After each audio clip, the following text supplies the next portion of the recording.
Hey guys, tonight we open on a hot, brittle wind curling through the streets of late 11th century Europe. Dust clings to your sandals, the sky is bruised with ash-coloured clouds, and the cathedral bells ring out like the start of some ominous opera. You pause on the edge of the town square, half curious and half annoyed, because the local bishop, rosy-cheeked, a little too excited, is announcing something big. He says Pope Urban II is calling for war. Not just any war, but a holy one that'll take you across continents, one that promises eternal salvation, in exchange for probably dying in your boots before you ever see Jerusalem. This is the first crusade, and if you thought you were just coming out to buy onions, think again. So, before you get comfortable, take a moment to like the video and subscribe, but only if you genuinely enjoy what I do here. And hey, drop your location and what time it is where you are. I love seeing how far this cozy corner of history has spread. Now, dim the lights, maybe turn on a fan for that soft background hum, and let's ease into tonight's journey together. You lean in, unsure if the man beside you just whispered, "God wills it," or "God help us." The details are fuzzy. Medieval record-keeping, after all, wasn't known for its nuance. But what is clear is this. Europe in the 1190s is itching for something. Maybe it's land. Maybe it's redemption. Maybe it's just bored lords with too many younger sons and not enough castles to give them. Pope Urban's speech, delivered at the Council of Clermont in 1095, is part thunderous sermon, part political maneuver. He paints the Muslims who hold Jerusalem as violent usurpers and promises that anyone who takes up the cross, literally sews it on their cloak, will have their sins wiped clean. Like all of them. That's a pretty sweet deal, especially for knights who've spent most of their careers stealing cows and forgetting Lent. You might be picturing trained soldiers nodding solemnly and readying their swords, but no, this idea goes viral. Suddenly everyone wants in. Peasants, merchants, knights, nobles, even monks with bad knees and zero upper body strength. Historians still argue whether the Pope genuinely meant to spark a continent-wide pilgrimage of blood and chaos, or if things just spun wildly out of control. Either way, the message spreads faster than lice at a medieval sleepover.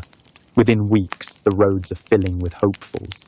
Some wear armour, most don't. You walk beside a farmer from Burgundy, dragging a wooden cart full of onions and 4 children. No one's entirely sure what route to take or how long the journey is or how they're going to get food along the way. But hey, Jerusalem is that way. Probably. You overhear conversations full of mismatched motives. One guy's hoping to escape his debts. Another wants relics to sell. A third seems to think he's going to personally meet Christ and share a roast dinner. You notice something odd. Many are carrying wooden crosses, not just stitched to their tunics, but sometimes nailed into staffs or tied around their necks. They chant, they sing, they walk. Some wear no shoes, they sleep under trees or in barns or not at all, and the mood, it's equal parts hopeful and unhinged. One night, camped by a muddy riverbank, a priest stands on a barrel and announces that he's had a vision. If they all bathe right now, the river will carry them straight to the Holy Land. Several people jump in. You politely decline. Then there's Peter the Hermit. You meet him one dusky afternoon, his hair matted, eyes wild, riding a donkey like it's a throne. His followers adore him. He tells parables. He smells like boiled turnips.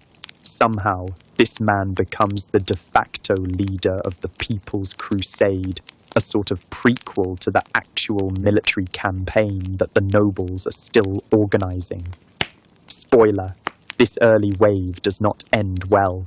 You cross the Rhine, the Danube, the plains of Hungary. The further east you go, the more things fray. Discipline collapses, supplies dwindle. You witness looting, brawls, and worse. Some crusaders turn their fervour inward, attacking Jewish communities along the way in horrific pogroms that modern historians see as some of the earliest signs of organised anti-Semitic violence in Europe. Back then, though, no one's stopping it. The towns burn, the soldiers keep walking. You finally reach the Byzantine Empire. Constantinople's walls shimmer in the heat. You, like most of your fellow travellers, are utterly unprepared for how civilised it looks. Bathhouses, libraries, people who know what a vegetable is. Emperor Alexios, the Byzantine ruler, is not amused by your arrival. He expected trained troops, not tens of thousands of hangry, smelly fanatics camping outside his walls like it's some sort of apocalypse festival. Still, he ferries many of them across the Bosporus to Asia Minor, probably just to get them off his lawn. You stand now on the edge of the known world. The Holy Land lies ahead, still distant, still dangerous, still glittering in the collective imagination. You've walked for months. Your boots are threadbare. Your skin is sunburned. Your hopes fading a little. But you're here, and the crusade has truly begun.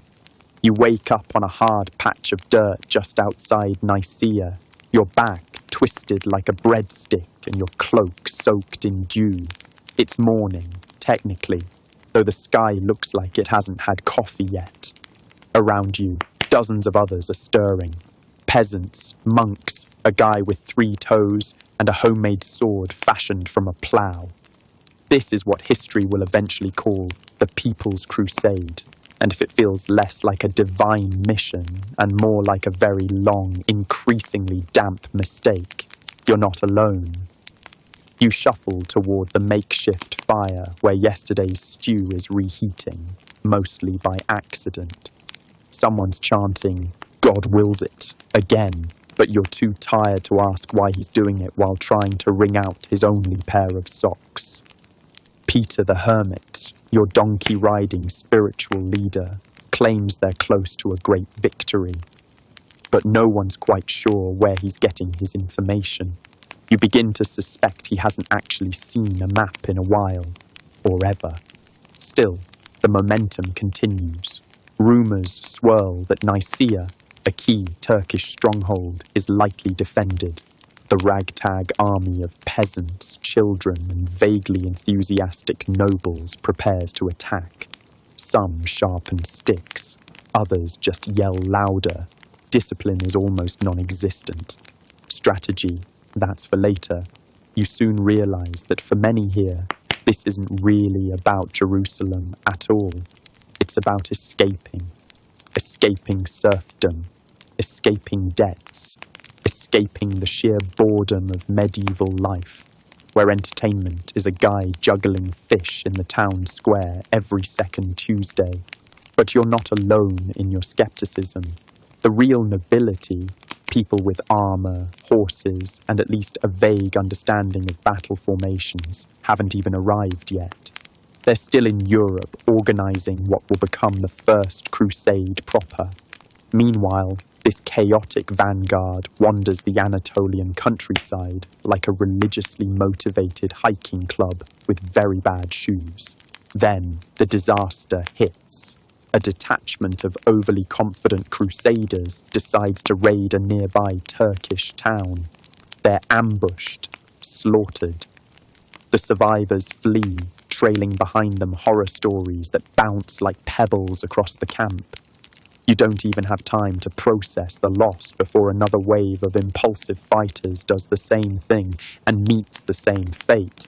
It's like watching a bad idea play on a loop, only you're standing in it with soup on your tunic. Eventually, the Seljuk Turks, far better equipped and organised, descend on the entire camp. It's not a battle, it's a panic. You're swept up in a tide of confusion as tents collapse, oxen stampede, and someone accidentally sets their own cloak on fire. This is the end of the People's Crusade. Most of its followers are killed or scattered. Peter the Hermit survives, mostly by not being there at the time. Historians still argue whether this so-called pre-crusade should be seen as a separate movement or the tragic opening act of the larger crusading theatre. Either way, you're lucky to escape with your life, your dignity, and most of your teeth. You find yourself back at Constantinople, licking your wounds and avoiding eye contact with Byzantine soldiers who seem deeply unimpressed by everything about your group.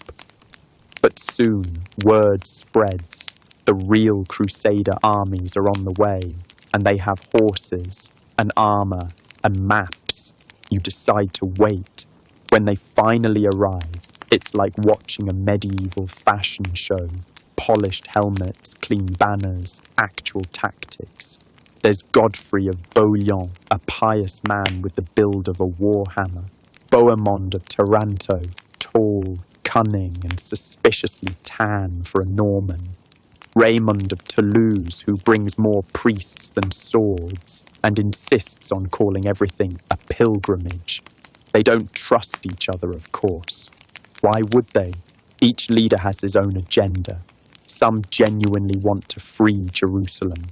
Others want land, glory, or to impress the Pope enough to overlook prior moral missteps involving mistresses, theft, and general sword-based enthusiasm. You attach yourself to a small unit led by a lesser noble. He's stern but fair, smells like garlic, and snores so loudly that local birds flee the camp at dusk. Your tasks? Carrying gear, watching the horses, and trying not to die. The trek resumes, now in more organized fashion. The road snakes through enemy territory. The land is harsh. Dry valleys, jagged hills, suspiciously flat stretches that seem designed for ambushes. Food is scarce, morale is shaky, and your boots are now more whole than leather. Still, there's progress. Small victories. Occasional moments of spiritual ecstasy, like when a monk claims to see a burning cross in the sky, though others say it looked more like a chicken.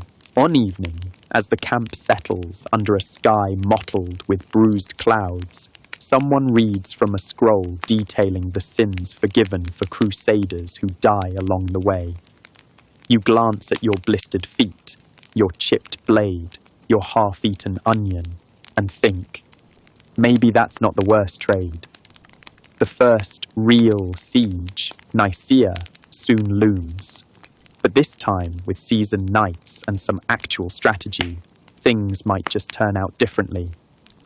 You reach Nicaea in the trembling light of early dawn, the city's stone walls rising like a scab on the landscape, its towers squat and impassive. This time, you're not part of a disorderly mob, but among a proper crusading army, though proper is doing a lot of heavy lifting. It still smells like dried meat and nervous sweat, and most of your comrades haven't bathed since France. Still, there's form now. There's a plan, sort of. The Crusader leaders, Bohemond, Godfrey, Raymond, and a few others, stand over dusty maps, squinting like men who've never quite trusted geometry. The city's held by the Seljuk Turks, led by Kilij Arslan, who thought the Crusaders were just another wave of unwashed peasants like the last ones. He's not ready for this. You, meanwhile, are ready for very little. You're handed a spear with a splintering shaft and pointed toward the siege lines. Welcome to medieval warfare, where most of the job is standing, waiting, shouting, then standing again. The siege of Nicaea is hot, really hot. You bake under the Anatolian sun beside trenches full of bugs and the remains of poorly dug latrines. Siege engines are built, mostly from whatever wood can be found, including someone's wagon, 2 ladders, and what might have once been a church pew. There's excitement when the catapults begin launching stones, until one misses entirely and hits a chicken coop inside your own camp. The chicken survives. It now has a name, Bertrand. Eventually, the Byzantines, who have been lurking nearby, sipping wine and probably judging everyone, sail in reinforcements via the lake behind the city. It's an impressive logistical move and, frankly, a little show-offy, but it works. Nicaea, surrounded and out of options, surrenders. Not to the Crusaders, but to the Byzantines. Cue confusion. You'd think this victory would bring celebration. Instead, it's mostly grumbling. The Crusaders wanted plunder, and now there's a wall of Byzantine soldiers politely keeping them outside. You stand in the dust as nobles argue, chickens cluck, and someone starts a half-hearted chant of God wills it, just to break the tension. Historians still argue whether the handover of Nicaea was a shrewd diplomatic win, or a betrayal that planted the seeds of future disaster. Either way, morale dips.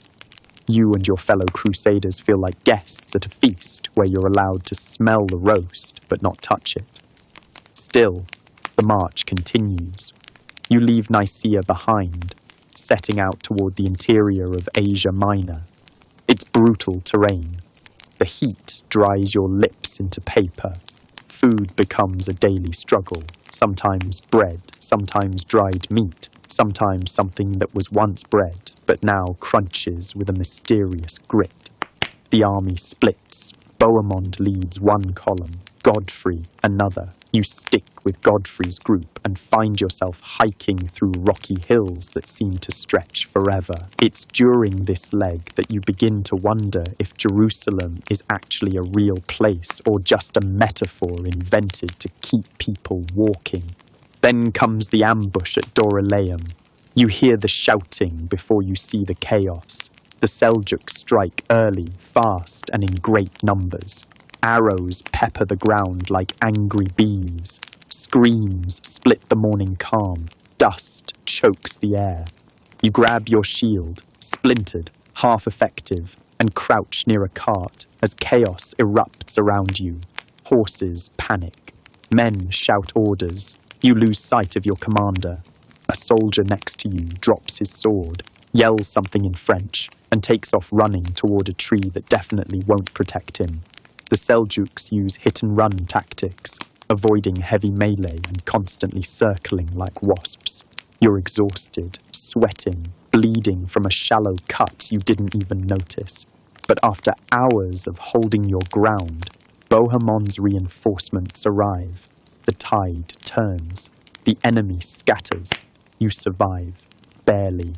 That night, camped near the battlefield, you clean your weapon with the corner of your tunic and wonder again why you came. A priest nearby sings a hymn off-key, and someone roasts something that smells suspiciously like Bertrand. You choose not to investigate.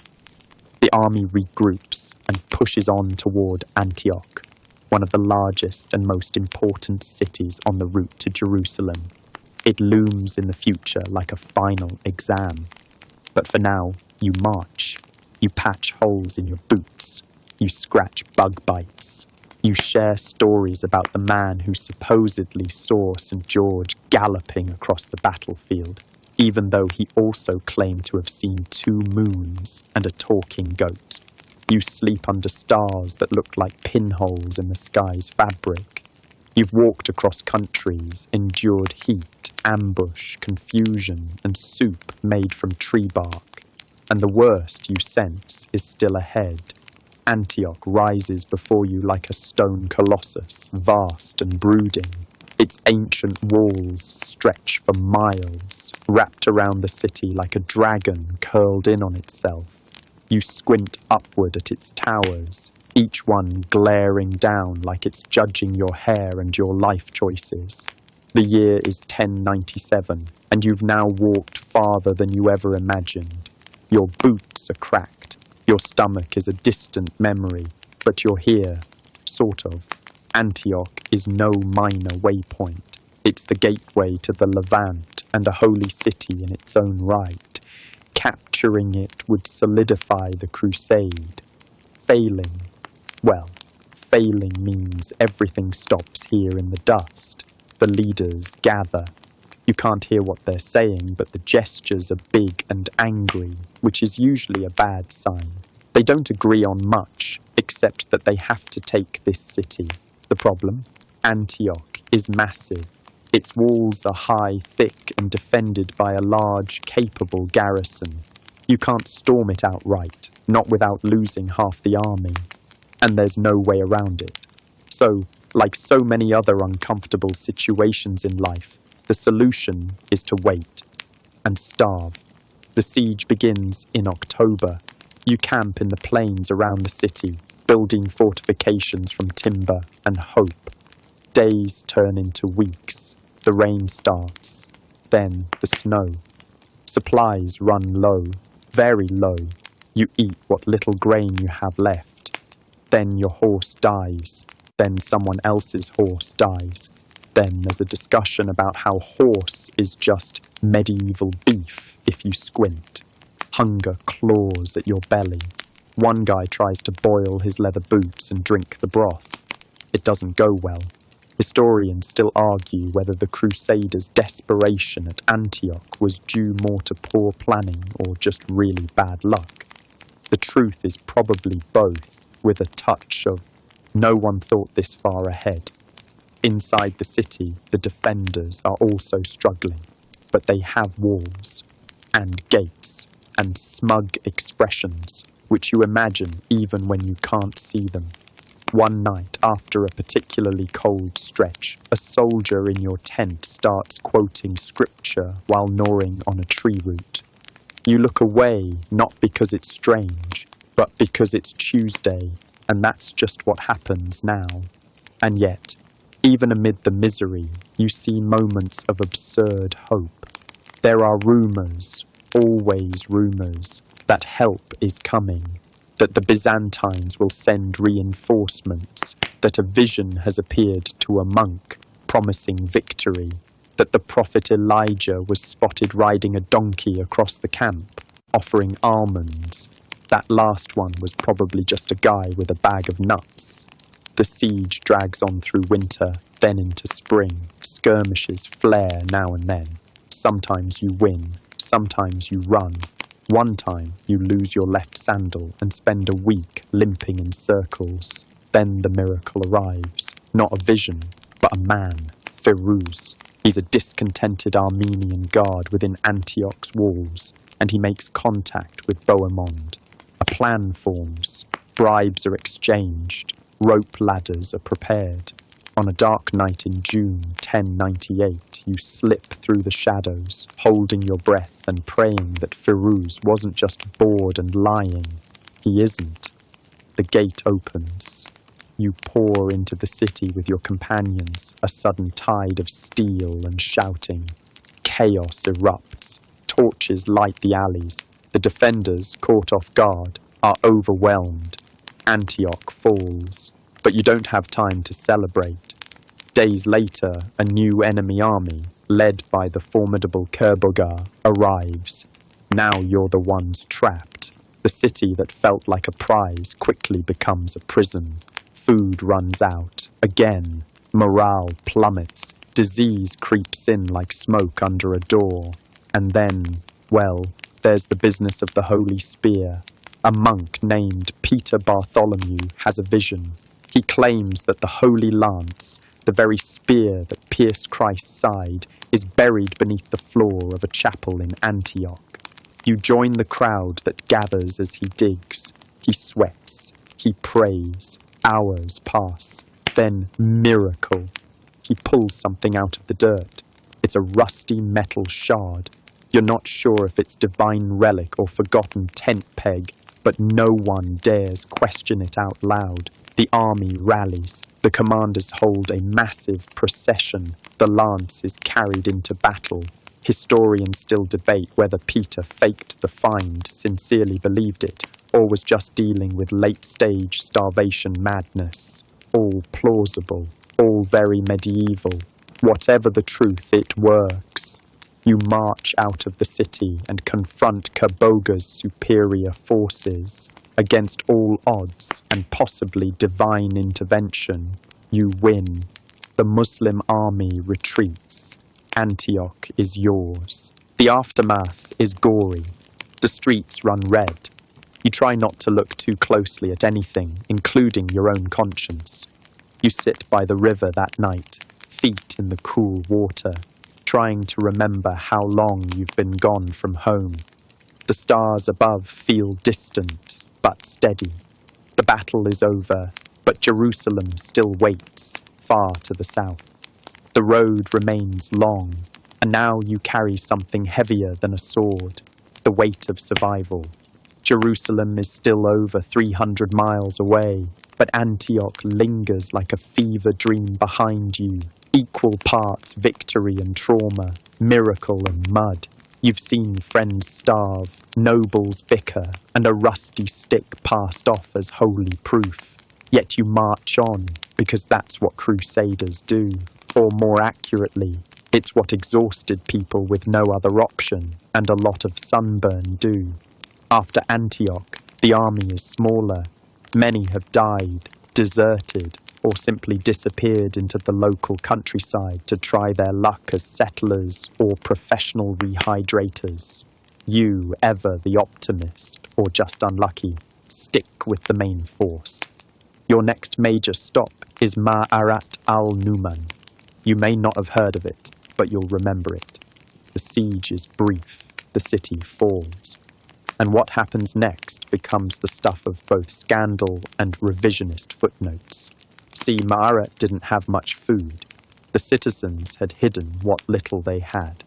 So after the conquest, the crusaders, already on the edge of starvation, start eyeing everything as potential sustenance. Some modern scholars insist the stories were exaggerated, but contemporary chroniclers record that a few crusaders may have resorted to cannibalism. That's right.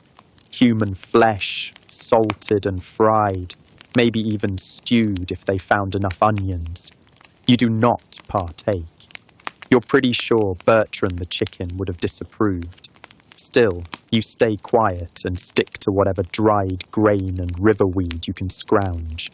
Historians still argue whether this gruesome act was widespread, isolated, or simply invented to make future generations feel queasy.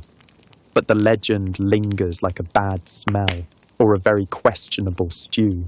With morale shattered and bellies still mostly empty, the crusade grinds forward. Desert terrain replaces rocky slopes. The sky becomes your closest enemy, blazing down with relentless fury. Water is scarce. You ration it. You dream of it. And now the crusader states start forming, or maybe more accurately, being declared. Bohemond, that tall, clever Italian, decides Antioch is his now. He locks the gates and refuses to share. The other nobles grumble. Godfrey sulks. Raymond loudly talks about the spiritual nature of this journey, while very clearly eyeing any castle with good drainage. You follow Godfrey for now. He still seems the least interested in carving out a private kingdom, though you're beginning to think that's mostly because he just hasn't found one he likes. Along the route, you camp in ruined villages and old Roman forts.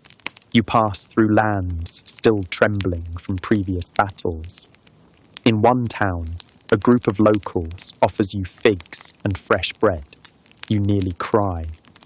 In another, you're chased off with rocks and a pitchfork held together with hope and rope. Cultural tension is everywhere. You've learned a few words of Arabic by now, mostly water, peace, and sorry, we're just passing through. Still, the region sees you as invaders, not pilgrims. And who can blame them? The heat intensifies. You try wrapping your head in cloth like the locals, and for the first time in weeks, you don't feel like your scalp is boiling. One knight sneers at your improvised turban, then passes out 5 minutes later from heat stroke. You carry his shield for the rest of the day, mostly out of spite. And then finally, on a hazy morning that smells like sand and tension, a shout rises from the front ranks. Jerusalem. You scramble up a ridge and see it, distant, glimmering like a mirage. The holy city, the goal, the whole reason you haven't turned back and become a fisherman in Greece or a monk in Antioch. It is beautiful, it is intimidating, and it is firmly under Muslim control. You camp outside the city. The walls are high, the defences strong, the garrison well supplied. Your army, sunburnt, undermanned, out of food. Again, still the assault begins. It's July 1099, and you can smell the desperation. Siege towers are built, creaking monstrosities of splintered timber and faith. They're dragged toward the walls under a hail of arrows and oil. You help push one of them. Your hands blister. The sun tries to cook your brains through your helmet. But somehow, impossibly, the walls are breached. Crusaders pour in. And then, chaos. The city is taken, but not cleanly. Blood flows. Screams echo. You try to stay back, to avoid the frenzy. You hide in a doorway and press your face into your tunic to block the metallic scent of death. The capture of Jerusalem is hailed as a triumph back home, but what happened in the streets is a lot messier. Muslim defenders are killed. Some Jewish communities are burned alive in their synagogues. Christian bystanders, yes, Christian locals, are sometimes mistaken for enemies and cut down anyway. Historians still debate the scale of the massacre. Was it typical for the time? Excessive, even by medieval standards? How much is real, and how much is later propaganda? You don't know. You just sit under an archway, too tired to weep. A few days later, Godfrey of Bouillon is named Defender of the Holy Sepulchre. Not king, he insists. He won't wear a crown of gold where Christ wore a crown of thorns. You respect that, even as you watch him settle into the biggest house in town and command guards like a king anyway. You stay for a while, helping rebuild parts of the city and looking for purpose. You visit the Church of the Holy Sepulchre, touch the stones, light a candle, whisper a prayer. You're not sure what you're asking for anymore. Absolution, peace, a real meal. One night, as you lie on a rooftop staring at the sky, someone beside you murmurs, "Was it worth it?" You say nothing. Jerusalem may have been taken, but the war isn't over. It never really is. Because now that the city's been liberated, it must also be held. And that, you quickly learn, is a whole different beast. The air feels lighter for a while. Crusaders stroll the narrow streets like tourists who lost their travel group but found a kingdom. Pilgrims begin to trickle in, wide-eyed and sunburned. Church bells ring in the distance. You try to believe things are better now. But the truth is, the city is still bleeding. Godfrey rules Jerusalem with a firm but not exactly gentle hand. He sets up courts, guards, and tax collectors. Some local Christians are welcomed into the new administration, others not so much. Muslims and Jews are either expelled, executed, or deeply, deeply suspicious of you and your new regime. You've seen enough war to know peace is just another phase of fighting, only with longer speeches. Still, life begins to settle into strange routines. You find a rhythm, patrolling dusty alleys, fixing broken walls, sharing watered-down wine with other survivors. You're given a small bunk room in an old inn that once catered to Armenian merchants. The furniture is gone, but the ceiling has a lovely crack shaped like a goose. Then the knights start carving out territories. Bohemond has his eye on Antioch, Raymond's fumbling with Tripoli, and Baldwin, Godfrey's ambitious brother, decides to head east and declare himself king of Edessa. You begin to wonder if this was always the plan, holy war as a real estate opportunity. The Crusader states are born, patchwork principalities strung along trade routes, perched on hills, and often surrounded by people who would very much like them to leave.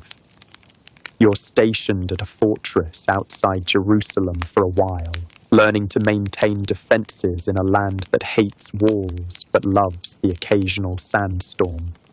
Every day, a new challenge arrives. Bandits from the countryside, skirmishes with local militias, diplomatic envoys from Byzantium who act like you're the messy cousin at a royal wedding. Tension simmers like old stew. You meet locals, some friendly, some wary, some just tired of everyone. A young Muslim boy throws a rock at your helmet one morning and shouts something about invaders. You don't chase him. You've done enough chasing for a lifetime. Historians still debate how integrated Crusaders became with the locals during these early years.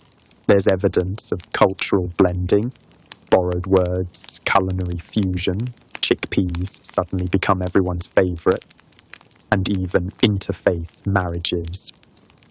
But the power imbalance remains steep and peace is always conditional. One afternoon, while helping to repair a collapsed gate tower, you overhear a conversation about reinforcements from Europe, more crusades, more waves of pilgrims with swords and complicated family crests. The idea makes your stomach twist. You're exhausted, not just from marching and fighting, but from being here, from existing inside a story that was supposed to end with glory and instead loops back into bureaucracy, border disputes and bread shortages. Still, some bright spots appear. Trade routes reopen. Merchants bring silks and spices. You try dried apricots for the first time and nearly cry. A Syrian healer shows you how to treat wounds with boiled willow bark. You begin to realize that for all the divisions and wars, human beings everywhere want the same things: warmth, safety, maybe a bowl of stew that doesn't include old boot leather. But peace doesn't last. Word comes that Muslim leaders across the region, once fragmented, rivaling, often outright hostile to one another, are beginning to talk. The Crusader presence has unified them in a way centuries of infighting never could. You see it in the increased patrols, in the fear that creeps into even the sturdiest halls. You tighten the fortress gates more often. You sleep in your armor more frequently. Then, Godfrey dies. Fever, they say, or maybe poison. No one really knows. He's buried near the Church of the Holy Sepulchre. You attend the funeral, standing in the back beside a stone column etched with crosses. The sun hits the stained glass, and for a moment the city looks holy again. Baldwin takes over, this time officially declaring himself King of Jerusalem. The crown is real, the politics even more so. He's clever, strategic, and far more ambitious than his brother. Under his rule, the kingdom becomes more bureaucratic, more militarized, and, let's be honest, more cynical. You're assigned to a border post between Jerusalem and Jaffa. It's less glamorous than it sounds. Your main duties include watching for raiders, feeding goats that aren't yours, and avoiding the captain's storytelling hour, which includes too much detail about boils. You've been in the Holy Land for over 2 years now. Your skin has changed. Your hair is longer. You no longer flinch when someone yells in a language you don't speak. One evening, under a flickering lantern, someone asks if you'll return to Europe. The silence afterward says everything. It's no longer a matter of going home. You are home, wherever your sword is, wherever your boots land, wherever the fig trees grow crooked outside your bunkhouse. This isn't the end, but it is a kind of middle, a fragile moment where the dust settles and the wounds cool. You keep your sword sharp, just in case. The months after Godfrey's death and Baldwin's coronation settle into an odd pattern, peace punctuated by panic. You're now firmly entrenched in what people are starting to call the Kingdom of Jerusalem, though some still whisper that it's held together by thread, faith, and the sharp end of a sword. Still, life goes on. You rise with the sun, tie on your patched-up sandals, and do what everyone else does. Try not to die. The kingdom is fragile, stitched together from old Byzantine maps, newer Crusader ambition, and an uncomfortable reliance on the very locals many knights once swore to drive out. And yet, here you are, eating chickpea stew made by a Christian Arab cook who knows 5 languages and exactly how to scold you with a glance. Cultural mingling isn't just happening in taverns and markets, it's part of survival. The Franks, what the locals call you, and the other Latin Christians are beginning to borrow ideas. Arabic doctors are better at surgery. Muslim engineers know how to repair aqueducts. Even the clothes start changing. You swap out your thick woolen tunic for loose cotton robes. You breathe easier. You learn how to greet politely in Arabic, how to ride with a scarf over your face to avoid heat stroke. You even try dates soaked in honey and think for a brief moment that maybe this crusade was worth it, just for that flavour alone. But tension bubbles under the surface. The Crusader states, Jerusalem, Edessa, Antioch and Tripoli, are ruled by separate lords, each one convinced his problems are more important than anyone else's. Baldwin does his best to maintain unity, but you get the sense that the kingship is more like herding cats. Angry, armed cats. You ride north once to carry a message to the fortress at Kerak. The journey takes days. You pass through Christian villages where locals speak Greek or Armenian, then through Muslim-held towns that fly different flags depending on the week. Some villages welcome you with bread, others eye you like you've brought the plague, and honestly, you're not sure you haven't. Historians still argue how integrated the Franks were with the local population. There were certainly some alliances, trade deals, intermarriages, peace treaties, but also brutal crackdowns and widespread mistrust. The line between coexistence and occupation was never entirely clear, and in the distance, always, looms Damascus.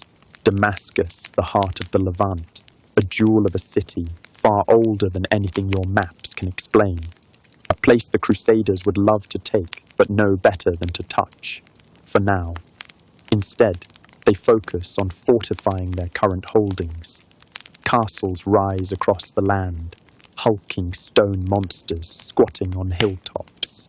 You help construct one, a new tower near Ascalon, designed to watch the southern border. You carry stones, mix mortar, and try to pretend your back isn't giving up on you.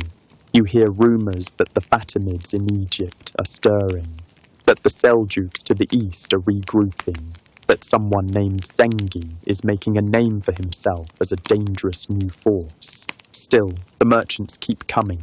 Silk, glass, saffron, ivory.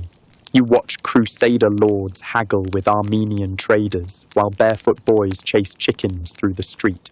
The Holy Land, it seems, is more market than miracle. Then there's the relic trade. Oh, the relics. You visit a church in Bethlehem that claims to have a piece of the manger.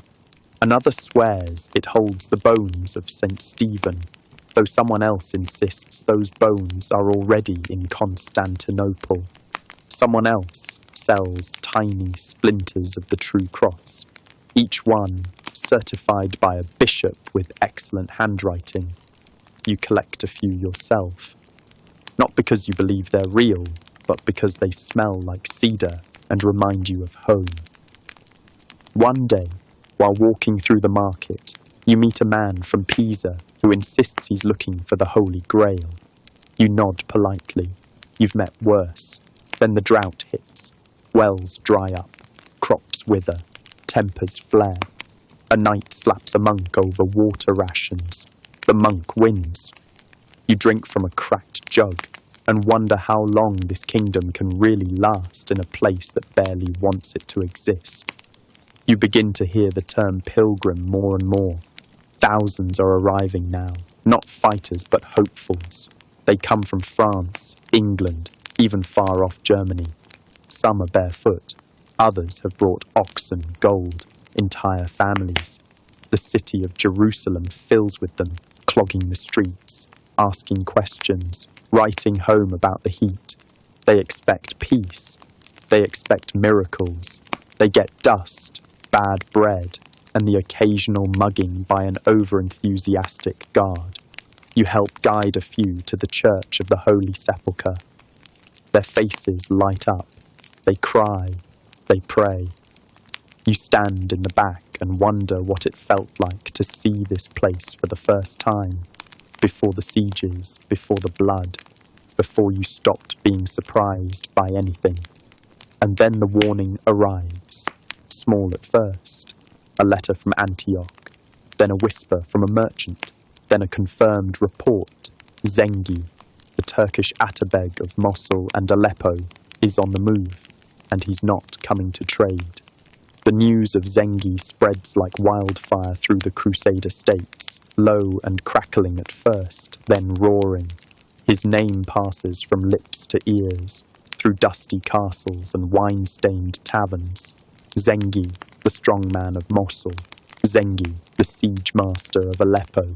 Zengi, the one who just might be angry enough to unify the Muslim world against the Crusaders.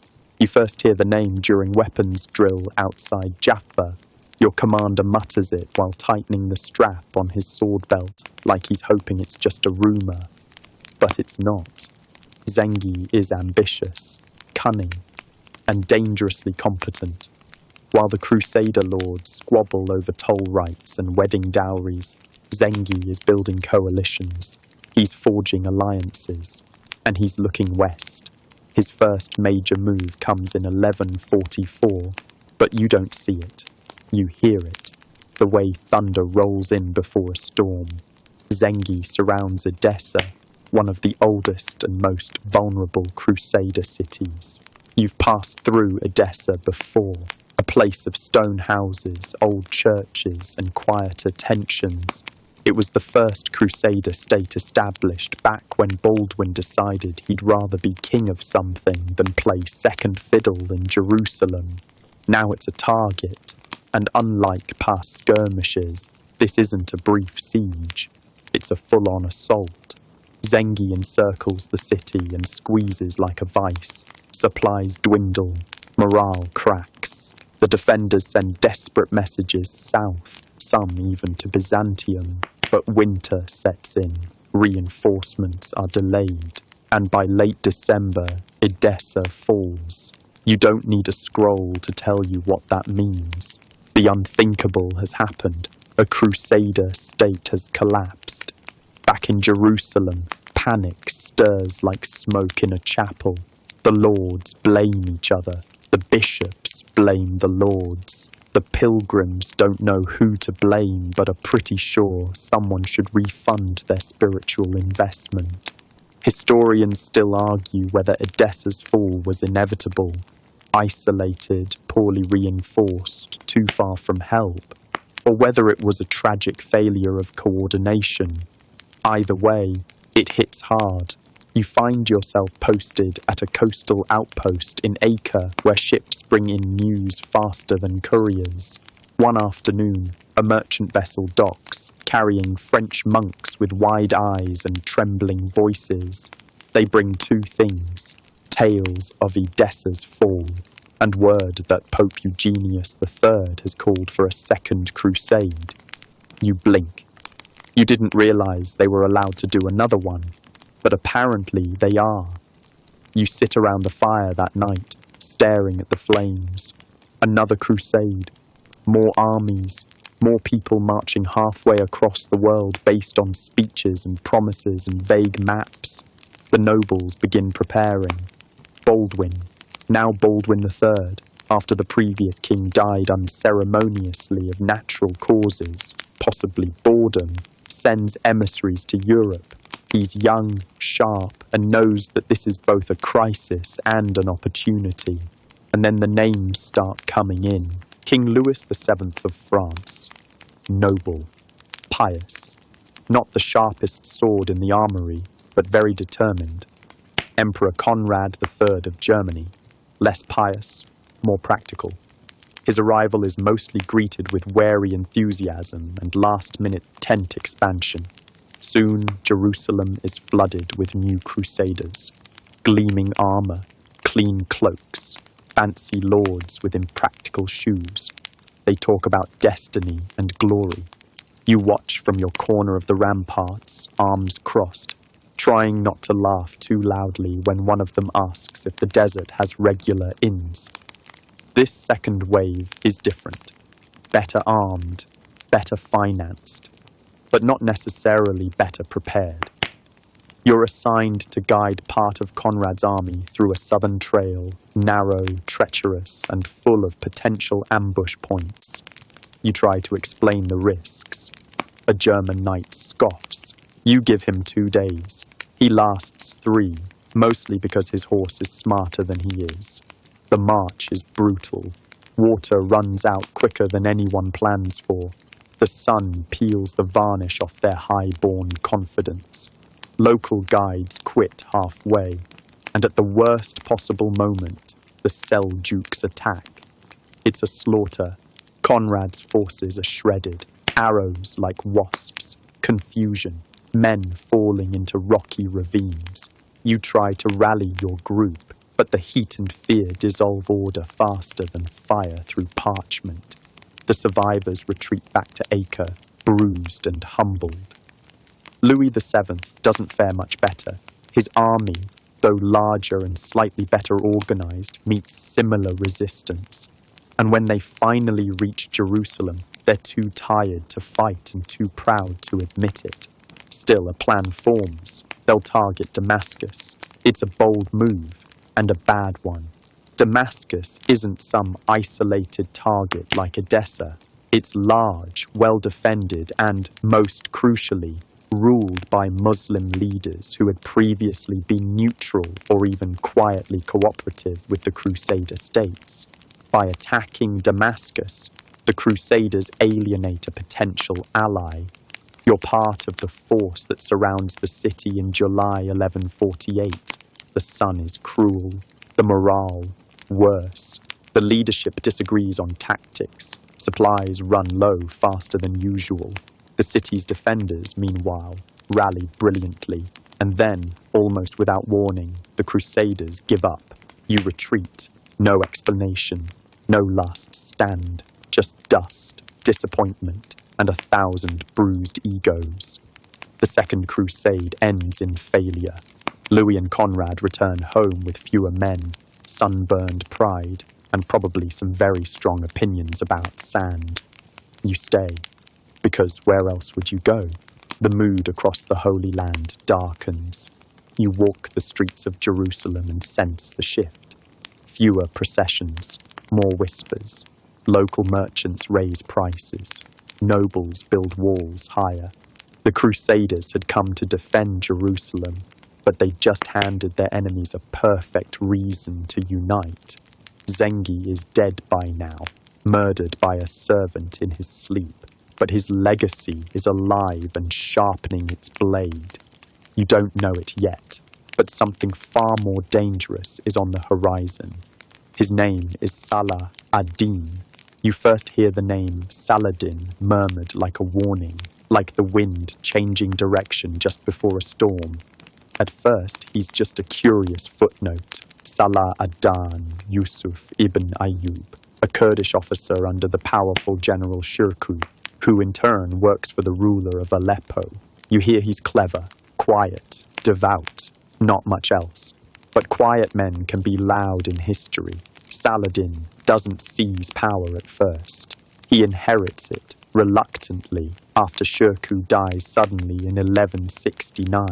Some say poison, some say gluttony.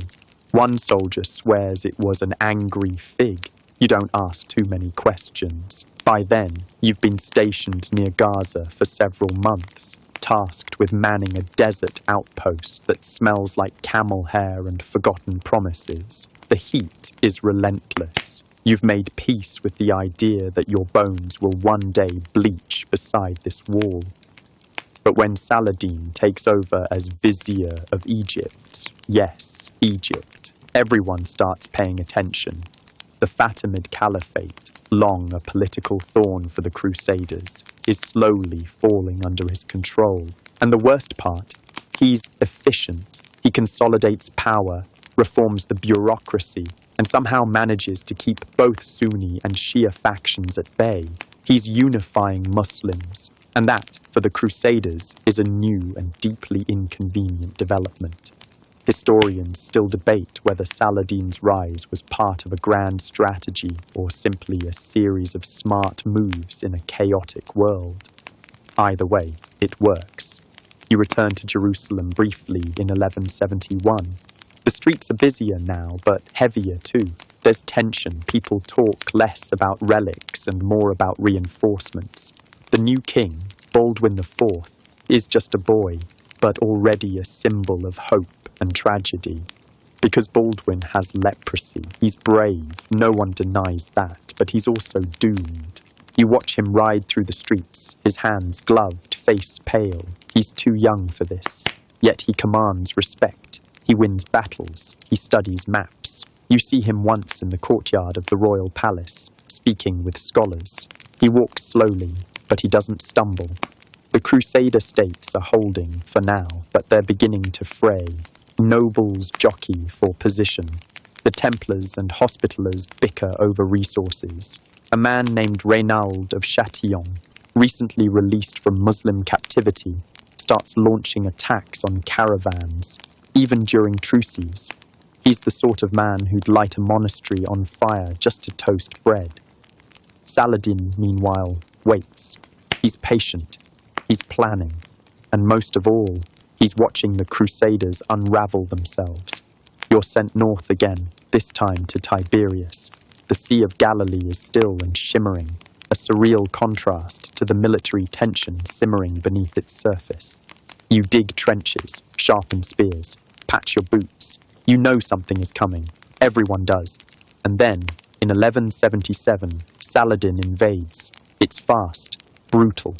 He sweeps through the south, aiming straight for Jerusalem. You're too far away to help at first. But then the Crusaders rally. Baldwin IV, leprosy and all, rides into battle at Montgisar. It's a miracle. The Crusaders win, somehow. The Muslim army is driven back. Saladin escapes, barely.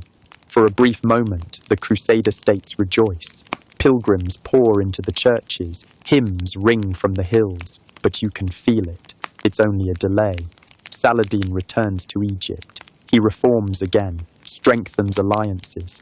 He's not just a general now, he's becoming a sultan, a unifier.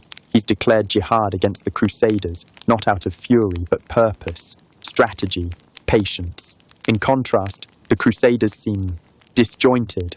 Every lord has a different opinion, every knight wants a piece of glory. Baldwin IV continues to lead bravely, but his condition worsens. You hear whispers that he may not live much longer. Historians still argue whether Montgisard was a true military turning point or simply a lucky delay in the inevitable. You lean toward the latter. You saw how close Saladin came, and how calmly he withdrew. Now, the focus shifts to Jerusalem again. Baldwin tries to secure the throne before his death. He names his young nephew as heir, marries off his sister to Guy of Lusignan, and prays that politics won't ruin everything he's bled for. Spoiler, it does. Guy is ambitious, and not exactly beloved. You meet him once at a garrison inspection. He wears too much perfume and calls the locals decorations. You decide instantly that if he becomes king, you might finally take up farming. In 1185, Baldwin dies. Quietly, without drama, the bells of Jerusalem ring for days, and Guy of Lusignan becomes king, which is roughly when everything begins to spiral. Saladin sees the opportunity. He's been waiting for this. He tightens his grip on Syria and Egypt. He strengthens alliances with Damascus, Aleppo, and even Baghdad. The Muslim world, fractured for centuries, is increasingly speaking with one voice. His voice. You sharpen your blade, you clean your armor, you sleep lightly, because war is coming. And this time, you're not sure Jerusalem will survive. War doesn't arrive with a trumpet blast or a dramatic scroll nailed to a cathedral door. It arrives with whispers, then scouts, then refugees, streams of them, stumbling through the desert with wide eyes and nothing left to carry. They say Saladin is moving, fast, organized, confident. You don't panic, yet. But there's something in the air, like the scent before rain. Everyone feels it. Saladin's first strikes are calculated. He avoids Jerusalem for now, instead targeting the soft outer layers of Crusader control, forts, supply lines, way stations. It's like watching a master chess player remove all your pawns while you argue with your bishops about the lighting. Then comes the spark that lights the fuse. Reynald of Châtillon, in a moment of world-class recklessness, breaks a truce with Saladin and attacks a Muslim caravan. Again, not just any caravan either. It's carrying royal family members, gold, pilgrims. It's as if he woke up and thought, what's the single worst decision I could make today? You're not surprised. Reynald's favourite hobby is chaos, but this time the cost will be enormous. Saladin is furious, not loudly, not with shaking fists, but with the kind of quiet fury that builds armies. In 1187, the invasion comes in full. Saladin marches north from Egypt with a massive unified force, cavalry, archers, siege engineers, banners billowing like thunderclouds. His goal is clear: crush the Crusaders, end the fragile kingdom, reclaim Jerusalem. You're stationed near Nazareth when word comes. Saladin has taken Tiberias. He's baiting the Crusaders into open battle. Everyone knows it. Even Guy of Lusignan knows it. And yet, he marches out anyway. Historians still debate Guy's decision to engage Saladin at this point. Some argue he had no choice, that leaving Tiberias to fall would shatter morale. Others say he fell for the bait. You just remember sweating in your armor, surrounded by too many confident men with too little water. The Crusader army marches across dry, rocky land toward the Sea of Galilee, hoping to relieve Tiberias. But Saladin's already in position. He blocks the wells. He controls the heights. You realize you've walked straight into a trap. July 4th, 1187. The Battle of Hattin. It begins before dawn. The heat is unbearable. Your canteen is nearly empty. Archers rain down fire as you try to form ranks on the dry hill. You hear a shout, then another. Horses scream. Somewhere behind you, someone is already running. The Crusader army collapses quickly. Disjointed, thirsty and trapped, there's no way to regroup. Smoke from Saladin's grass fires rolls across the field. You can't breathe. You can't see. You fight, because what else can you do? You swing your sword like a man trying to carve open the sun. You see Guy's tent in the distance. It falls. One of the great relics, the true cross, is captured. You hear later that it's paraded through Damascus like a trophy. When the dust settles, the Crusader army is gone, captured, killed, scattered. You survive, barely, wounded and half blind from the sun.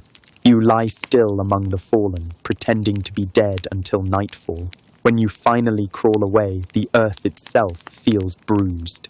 Reynald is captured, brought before Saladin, offered water as a gesture of hospitality. But Saladin does not forget. He personally executes Reynald. It's swift, no spectacle, just the end of a man who invited his own doom. Guy is spared, oddly enough. Saladin doesn't want him to become a martyr. And then Saladin moves on Jerusalem. You limp there over days, rejoining the few survivors who made it back. The city is stunned, quiet. You've defended it before, but this time is different. No reinforcements are coming. No great army will save you. All you have left are walls and prayers. Saladin arrives at the gates in late September, but he doesn't immediately attack. Instead, he negotiates. Historians still debate why Saladin chose diplomacy over immediate conquest. Some say he wanted to avoid more bloodshed in the Holy City. Others believe it was a strategic decision to prove that he was more honorable than his enemies. Either way, the result is astonishing. Jerusalem surrenders peacefully. No sack, no massacre. Saladin enters the city with dignity. He protects the Christian inhabitants. He even pays ransoms for many who cannot afford to buy their freedom. The contrast with the brutal 1199 Crusader sack is not lost on anyone. You sit quietly on a rooftop, watching the banners change. You feel something in your chest. Not grief, not quite relief. Just a strange stillness. The Crusader kingdom has collapsed in all but name. Only a few coastal cities remain. Tyre, Tripoli, a weakened Acre. You and the few remaining soldiers are ordered to retreat to these fragments, to hold what can still be held. Jerusalem is lost. You leave the city in a line of tired men and women, heads down, hearts heavier than your packs. As the sun sets behind the golden dome of the city, you look back once, just once. Then you keep walking, because the story isn't over. It never really is. You find yourself in Tyre, one of the last Crusader strongholds, clinging to the edge of the Holy Land like a shipwrecked survivor gripping driftwood. It's a walled city perched on a rocky spit of coast, and now it's bursting with refugees. Nobles who lost their castles, knights who lost their brothers, cooks who lost their kitchens. Everyone is here, pretending like the sea air makes it all better. You arrive with a limp and half a sword. You're not alone. Survivors from Hattin and Jerusalem fill the streets with stories, rumours, and the occasional brawl. It's tense and strangely hopeful, because despite everything, people are already planning a comeback. You hear it whispered first in the marketplace. A new crusade is coming. Not just some minor reinforcements either. No, this time, the biggest names in Europe are dusting off their armour. First up, Richard the Lionheart, King of England, tall, golden-haired, famously loud, a warrior king if there ever was one. Then Philip II of France, more reserved, calculating, the kind of man who writes contracts in his sleep. And, because someone had to overcomplicate things, Holy Roman Emperor Frederick Barbarossa, a veteran commander with a beard so glorious it has its own reputation. You hear he's marching overland with a massive German force. Historians still argue whether this new wave, the Third Crusade, was motivated more by faith or by reputation management. After the fall of Jerusalem, European rulers couldn't not respond. It would have looked bad at dinner parties. You're assigned to help fortify Acre, which has now become the front line. The city is currently under Muslim control, but Richard and Philip plan to change that. You start reinforcing walls, digging trenches, and stockpiling supplies. You'd be lying if you said you weren't a little excited. Not hopeful exactly, but curious. Curious to see if these so-called kings are any better than the last batch. Then word arrives that Frederick Barbarossa drowned. Yes, drowned. In a river, in Anatolia. No great battle, no noble last stand. Just a misstep in a stream and plop, gone. His massive army, leaderless and confused, scatters. Some turn back, some press on. Most fade into the dust. You're in the market when the news spreads. One knight drops his bread. Another curses in 5 languages. You just sigh, because honestly, of course, that's how it went. But there's no turning back now. The siege of Acre begins in 1189 and becomes one of the longest, most brutal episodes of your life. For 2 years, both crusaders and Muslim defenders dig in, literally. Tunnels are dug under walls, counter-tunnels are dug under those tunnels. Diseases run wild. So does boredom. You sharpen your sword daily, not because you plan to use it, but because it gives your hands something to do besides tremble. Saladin himself tries to break the siege several times. Each time you hold him off, but barely. Rain turns trenches into rivers. The smell of death becomes just another part of your morning. And then, Like a storm rolling in from the west, Richard and Philip arrive by sea. Philip lands first. He's got engineers, knights, clerks, and a surprisingly practical attitude. He sets up camp, inspects defences, and immediately begins negotiating his way into power. You don't meet him directly, but you see his banner. Neat, elegant, like a very well-dressed spreadsheet. Richard lands weeks later in full spectacle mode. Trumpets, cheers, cloaks, lions, possibly fireworks. He brings more than soldiers. He brings momentum. People actually believe again. Richard, for all his flaws, is a phenomenal military leader. He reorganizes the siege, commands from the front, and somehow turns chaos into order.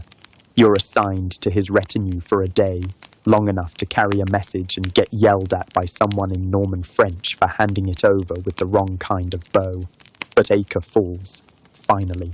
After 2 years of filth, famine, and fever, the city surrenders in 1191. Crusaders cheer. Muslim defenders negotiate honourable terms. Then, days later, Richard has 2,700 prisoners executed. Some say because Saladin was stalling on a ransom. Others say it was a calculated show of force. You're not close enough to see it happen, just close enough to hear it, to feel the weight of it settle over the camp like smoke. Historians still debate whether the mass execution was necessary, strategic, or a horrifying overreach. You just know it changes something. The tone shifts. This isn't about holy relics anymore. It's about attrition. After Acre, the Crusaders move south along the coast, taking town after town. You're with them at Arsuf, where Richard defeats Saladin in open battle. It's one of the few clear victories in the campaign. The cheers are real. The dead, more so. But Jerusalem remains out of reach. You reach the hills outside the city. You can see it again, glinting in the sun, still held by Saladin. Some urge Richard to attack immediately. Others, including Richard himself, hesitate. The logistics are a nightmare. Supplies are low. The defences are strong. The cost would be immense. So you sit in the fields outside the holy city, watching birds circle its spires, knowing you probably won't step inside this time. Eventually, peace talks begin. Richard and Saladin don't meet in person, but they exchange letters, respectful, shrewd, often bordering on poetic. Two titans circling each other with swords sheathed and eyebrows raised. By 1192, a truce is reached. Jerusalem remains under Muslim control, but Christian pilgrims will be allowed safe passage. The Crusaders will hold a thin strip of coastline, just enough to keep their toe in the region. It's not a win, but it's not a loss either. And for now, it's enough. You return to Acre, lean against the harbour wall, and watch Richard's ship disappear over the horizon. He never makes it home cleanly, captured, ransomed, entangled in more European politics. You stay behind, because peace is fragile, and someone has to keep holding the edge of the world together. You've now lived through 3 crusades, 2 sieges, half a dozen monarchs, and more bad stew than your stomach will ever forgive. You're not quite young anymore, though no one dares say it out loud. The Crusader states have shrunk, like a coat left in the rain, tight around the edges, threadbare in the middle. Still, life goes on in Acre, now the capital of what remains of the Kingdom of Jerusalem. It's a strange city, part fortress, part bazaar, part open wound. Merchants sail in from Venice and Genoa. Knights swagger through the alleys in boots caked with sand. Syrian musicians tune lutes on street corners. You hear 5 languages before breakfast and 6 arguments before lunch. The truce with Saladin holds for a while. He dies in 1193, just months after Richard's departure. His death sends ripples through the region, but his legacy is secure. He retook Jerusalem, defended Islam with honor, and somehow managed to be respected by enemies and allies alike. Historians still debate whether Saladin's restraint was political wisdom or genuine chivalry. You believe it was both. You never met him, but you felt his presence like a shadow falling across the sand, firm, constant, unwilling to be ignored. In the years that follow, the Crusader states limp along. Baldwin's line has long since ended, and new rulers come and go like drifting sails. Titles are handed out like festival tokens.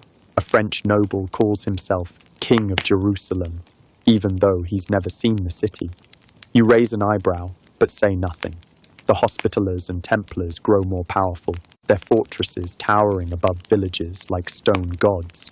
You find yourself working with both at different times, sometimes guarding supply routes, sometimes helping to rebuild outposts shattered by raiders. You admire their discipline, even if their rivalry is exhausting. It's like watching two lions argue over who has the shinier mane. Then in 1202 comes the news of another crusade. At this point you just sigh.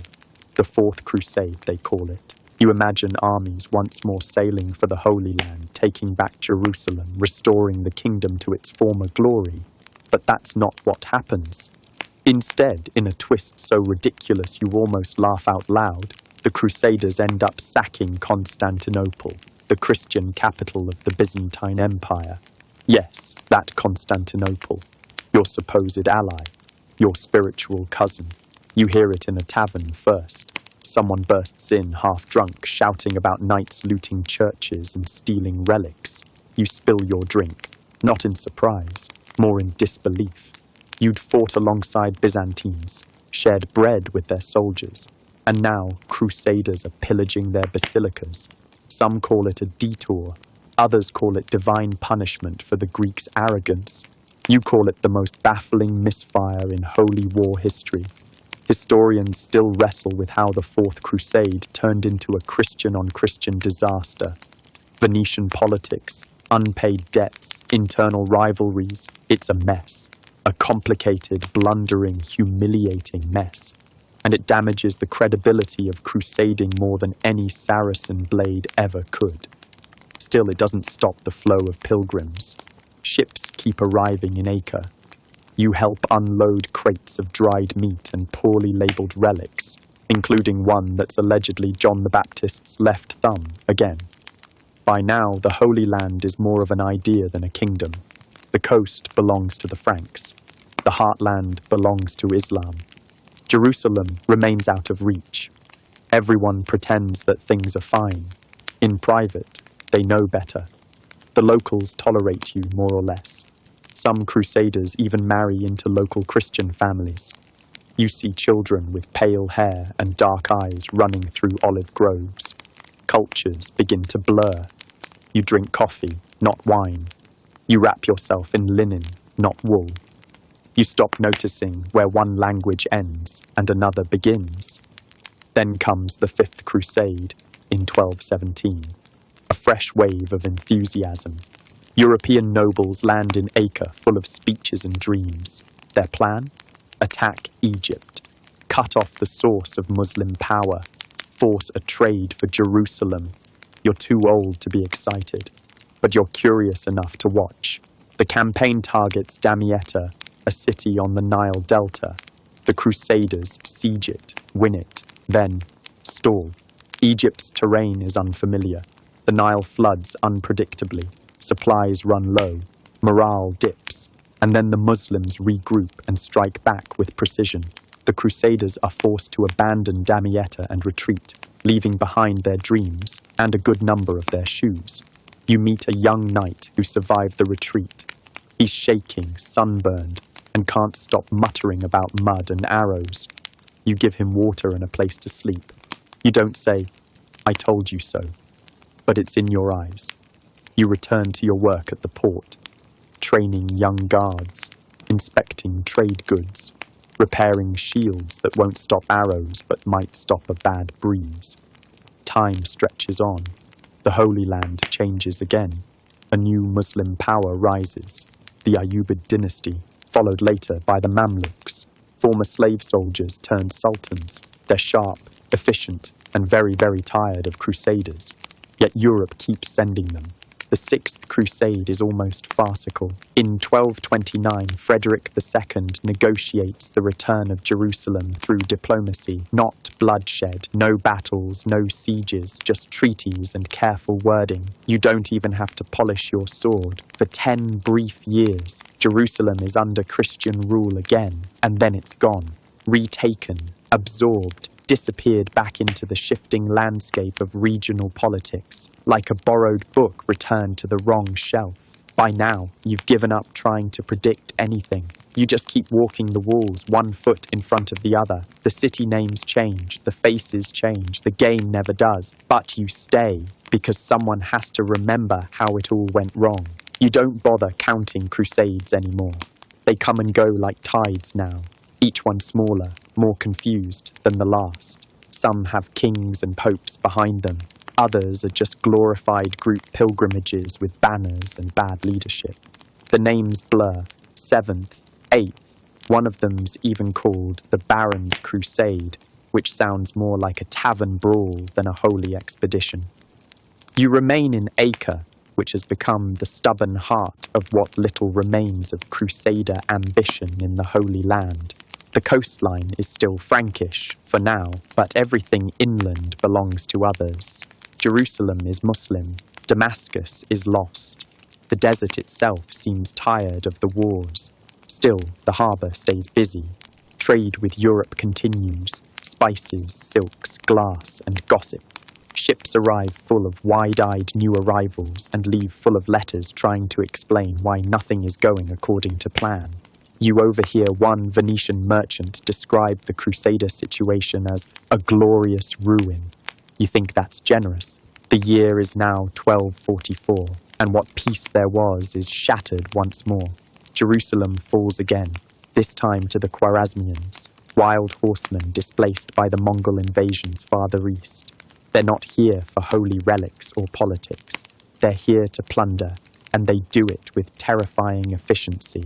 You hear that the city is devastated, churches burned, tombs desecrated, crosses shattered. No miracle this time, no Richard to rally, no Saladin to restrain, just ash. And yet, life in Acre continues. Pilgrims still come, mostly out of habit. You find yourself acting more as a guide than a guard these days, leading small groups through the narrow alleys of the city, explaining which shrines are still intact, which relics are definitely fake, and where the soup is least likely to give you stomach rot. You get good at the quiet reassurance. You hear someone say there's talk of another crusade, of course, this time led by the French King Louis IX, a man whose piety is so intense that people claim he sweats frankincense. You laugh. You don't mean to, but it escapes you like air from a cracked jug. Still, Louis arrives in 1248, shining like a saint in polished armor. He lands in Egypt because apparently everyone thinks conquering Egypt is the fast track to retaking Jerusalem. It's not. You hear that he takes Damietta again. You also hear that he insists on bathing in the Nile daily, which is either impressive or suicidal. Then comes Al-Mansura, a battle that starts with bold advances and ends in confusion, flooding, and disease. Louis is captured. Yes, the king himself, shackled and sweating. He's eventually ransomed, of course, returns home a little wiser, probably with more humility than he had when he arrived. Historians still argue whether Louis IX's crusades he attempts to achieved anything. Maybe they delayed the inevitable. Maybe they bought time. Maybe they were just the last flickering flame before the oil ran out. Back in Acre, you feel the walls aging around you. The city grows strange, half European, half Levantine. The nobles are tired, the orders squabble. The Mamluks, rising in power across Egypt and Syria, circle like wolves waiting for the right moon. You walk past buildings you once helped fortify and see vines pushing through the cracks. In 1260, the Mongols arrive from the east. You hear stories of cities flattened, of pyramids made from skulls, of entire armies scattering before them like mice before thunder. They take Baghdad, then Syria. You brace for them to reach Acre, but they don't. Instead, they're defeated by the Mamluks at Ain Jalut. It's one of the most important battles of the century, but you hear about it secondhand while bartering for dried figs. The Mongols retreat, the Mamluks rise, and suddenly everyone knows Acre is next. You've heard this before, of course. Crusader castles always claim they'll last forever, but this time feels different. The Mamluks under Sultan Baybars are not just warriors, they are patient tacticians. They take Antioch in 1268, once the crown jewel of Crusader power in the north. You remember Antioch. You remember walking its stone streets and feeling like the world was conquerable. Now it's gone. You take fewer risks. You watch the sea more often. You think sometimes about returning to Europe. But where would you even go? You're not sure if your old village even exists anymore. Besides, the land has changed you. You know the stars here, the way the olive trees shift in the wind. You dream in multiple languages. Then, the blow you've always dreaded. The Pope dissolves the Templars in France. Accusations of heresy, of treason, of secret rituals involving goats and strange confessions under torture. Most of it sounds fabricated, politics and greed, but it echoes across the sea like a death bell. The orders are unraveling, the cities are shrinking. The Crusader presence is dying, but not with a bang. With a slow, stubborn, exhausted exhale. And still, you stay, because this is your story now. It begins, as endings often do, with silence. Not the peaceful kind. This is the silence of preparation, of breath held too long. In 1291, rumours begin swirling in Acre like a dust storm. The Mamluks are coming. You've heard this before. Every decade brings new threats, new invasions, new generals with terrifying reputations. But this time, the rumours aren't just fear-mongering. This time, they're right. Sultan al-Ashraf Khalil, son of Kalawun, has inherited not just his father's crown, but his determination to finish what others could not. Remove the Crusaders, completely and permanently, from the Holy Land. You can see it in the way the city reacts. There's no false confidence anymore. The nobles are nervous. The merchants begin selling off goods at a loss, eager to board ships before the storm. The knights sharpen their swords, but not out of hope, out of habit. The siege begins in April. You're on the western walls when the first scout returns with news. The Mamluk army is vast, organized, relentless. You remember the stories of Saladin, of Baybars, of past sieges with uncertain endings. This doesn't feel uncertain. Acre is heavily fortified. Towers bristle with defenders. The Templars, the Hospitallers, and the remaining Frankish lords band together. The papal legate declares that Acre must not fall, that God himself will guard the gates. You look around at the faces beside you, sun-worn, scarred, quiet. You're not sure anyone believes that anymore. Still, you fight, and it is a nightmare. The Mamluks unleash siege engines that shake the very bones of the city. Boulders the size of ox carts crash into towers. Walls crumble, tunnels collapse. Flames lick through the outer markets. You and your fellow defenders are constantly running, repositioning, patching, reinforcing. At night, the screams don't stop. By May 18th, the outer walls have been breached. The Mamluks pour in like water through a cracked dam. Street by street, the Franks fall back, desperately trying to hold a defensive line that doesn't exist anymore. The grand churches become battlegrounds. The Templar quarter turns into a killing field. You're stationed at the Church of St. Andrew when it happens. A roar like thunder, then dust, then the wall is gone. You fight your way back, breath hitching in your chest. You see knights dying in alleyways they've walked since boyhood. You see women dragging their children through blood-soaked streets. You see the port crowded with those lucky enough to have secured passage west. You're not among them, and you're not sure you want to be. Historians still argue whether Acre could have been saved if reinforcements had come sooner, if the Crusader factions had been more united, if the papacy had taken the warning seriously. But you know better. The Crusader dream had died long before the walls fell. By May 28th, the city is gone. The last defenders, mostly Templars, barricade themselves in the fortress near the harbour. You help them hold out as long as you can.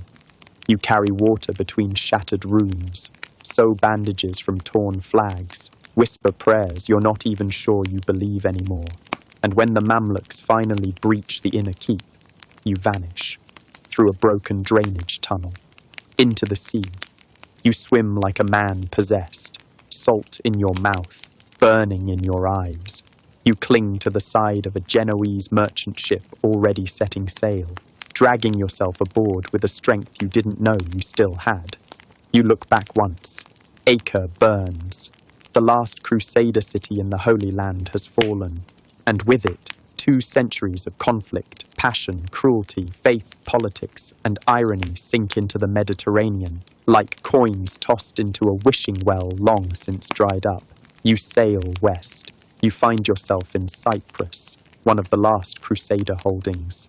It's nice enough. Green hills, slower air, fewer arrows. But you don't stay. Eventually, you continue on through Venetian ports, down winding rivers, into the quiet hamlets of Europe. People ask you where you've been. You try to answer, but how do you explain that you were there, from the first trumpet in Clermont to the last stone in Acre? How do you explain that you saw the holy wars begin in glory and end in bureaucracy? That you watched men die for relics and relics be swapped for supplies? That you once believed and then you doubted, and then you kept walking anyway? You stop trying to explain. Instead, you settle near the edge of a small forest, not far from a monastery. You chop your own wood, grow your own herbs. Sometimes a curious traveller finds their way to your home and asks about the Crusades. You smile, invite them to sit, and say, "Let me tell you a story." The years roll by quietly, like mist curling over the fields before dawn. You don't mark time by wars anymore, but by seasons, by the return of the swallows, the first frost on your garden fence, the smell of apples pressed into cider. You never returned to battle, not again. You've earned your peace, though peace wasn't earned easily. Sometimes you wake in the middle of the night, heart pounding, certain you've heard the thud of a siege engine or the scream of a horse, but it's just wind rattling your shutters. You keep a few mementos in a wooden box near your cot, a coin minted in Jerusalem, a smooth stone from the walls of Acre, a Templar ring, cracked, once pulled from the ash of a burned chapel. When you hold them, the weight of it all returns, not heavy like grief, but like memory, dense, solid. Young pilgrims pass through your village sometimes, headed east, not with swords, but staffs. They ask where the Crusader kings fell, where the true cross was lost, where Saladin fought. You tell them what you remember. You try not to embellish. You let the silence fill in the details, and you think back often to that very first march from France, when you were barely more than a boy, feet blistered from the cobblestones, eyes full of fire. You remember how everyone spoke with such certainty, that this was God's plan, that this was destiny, that heaven itself was waiting just beyond the next hill. Historians still debate whether the Crusades were noble missions corrupted by politics or cynical wars whitewashed by piety. You've lived long enough to know the answer is yes. It was everything. It was all of it. You remember those first banners, their silk brilliant in the sun, before they were torn and bloodied. You remember arguing with fellow knights about strategy, about maps, about which road to take, and then, a moment later, fighting beside them like brothers.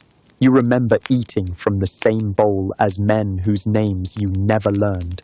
And yes, you remember the horrors, the burning of cities, the panicked flight of civilians, the sermons preached just before slaughters, the looting, the lies, the children.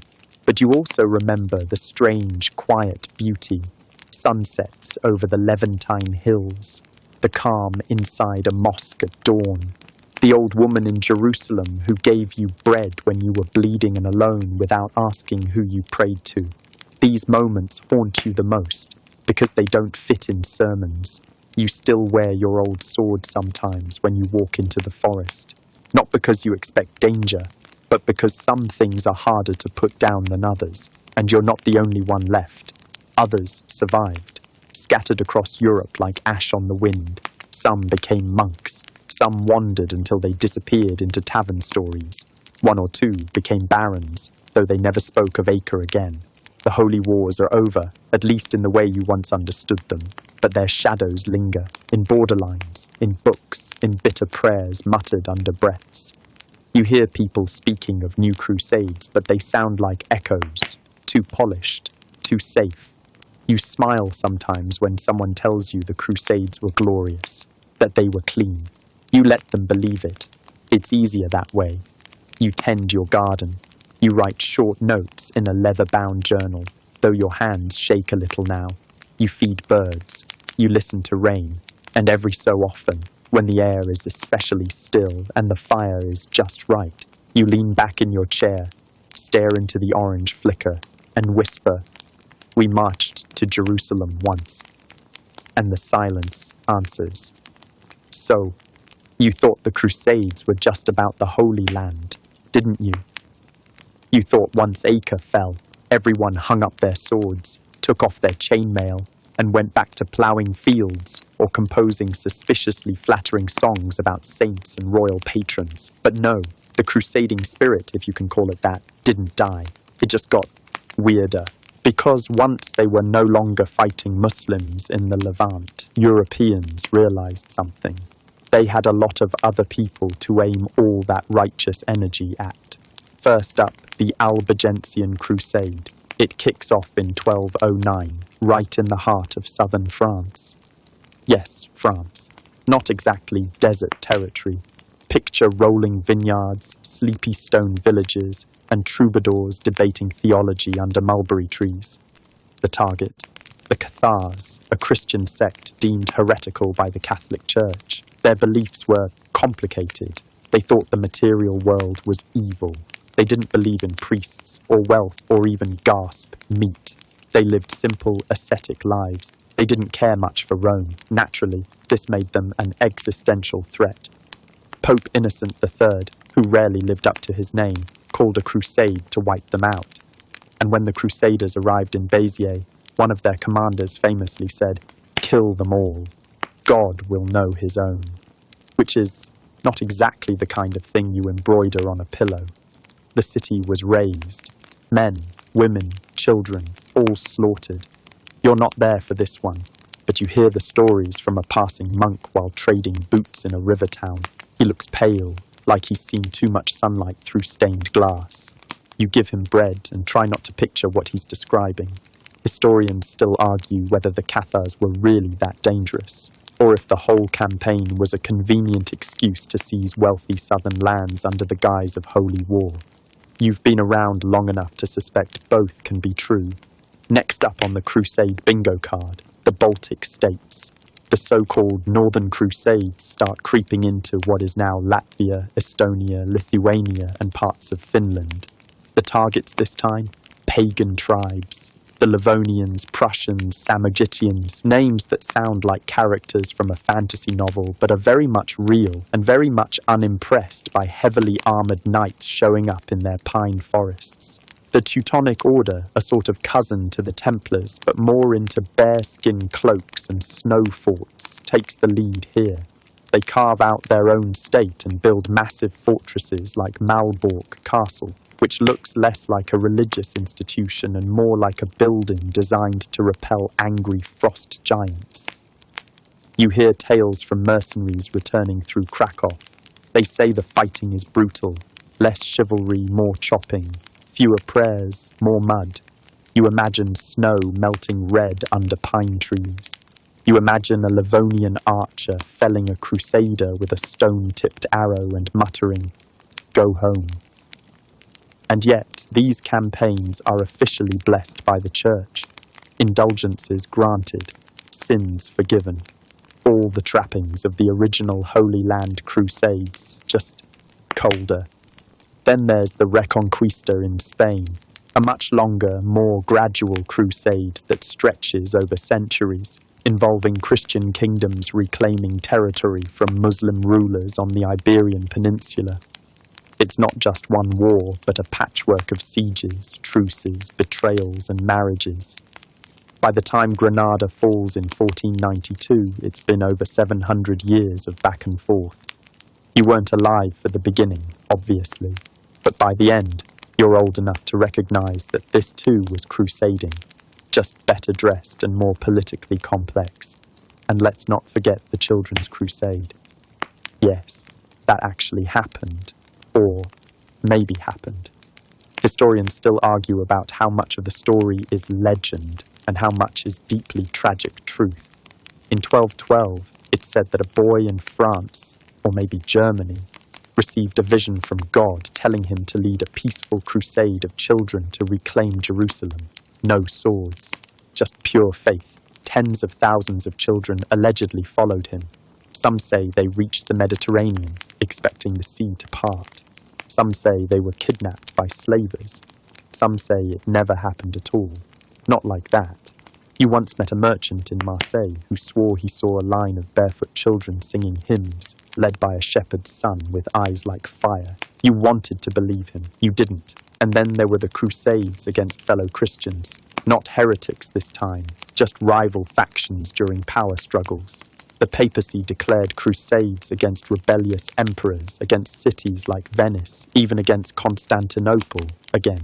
At some point, you stop keeping track of the reasons. The word crusade becomes less about Jerusalem and more about justification. You begin to notice it creeping into local conflicts. Lords calling minor border wars crusades to gain favour. Mercenaries claiming holy purpose for what is clearly just looting. The symbolism, once sacred, becomes currency.